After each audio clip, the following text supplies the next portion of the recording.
Уақыт дейтін тұлпар бар, тоқтамастан шабатын, арман деген сұңқар бар, кеңге жайған қанатын. Бақ деген бір жұлдыз бар, кез келгенге қонбайтын, байлық деген бір мұз бар, қолыңда мәңгі болмайтын. Мансап деген төбе бар, екінің бірі шықпайтын, сабырлық деген кеме бар, ағынмен бірге ақпайтын. Пейіл деген алаң бар, тарылып кейде қалатын, сезім деген алау бар, жүректе ғана жанатын. Азғындық дейтін қауым бар, шайтанның сөзін ұғатын, имандық дейтін ауыл бар, жұмаққа жақын тұратын. Ашу деген дұшпан бар, өкінішке бастайтын, күншілдік деген мыстан бар, айналаны ластайтын.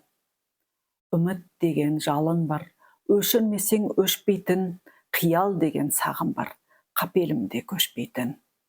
Мінез деген қалып бар, өзгертуге келмейтін, ақыл деген алып бар, жауға сені бермейтін. Тәкаппарлық тағы бар, айналаны көрмейтін, бұл өмірде бәрі бар, дегеніңе көнбейтін. Бәрін айтта, бірін айт, құдіретті Алла бар. Көрініп көзге келмейтін, қиямет күні болғанда, осының бәрін тергейтін, жаратқан мына жалғанды. Сөзінің жоқ жалғаны, өмір деген сынақта, ұмытпайық Алланы.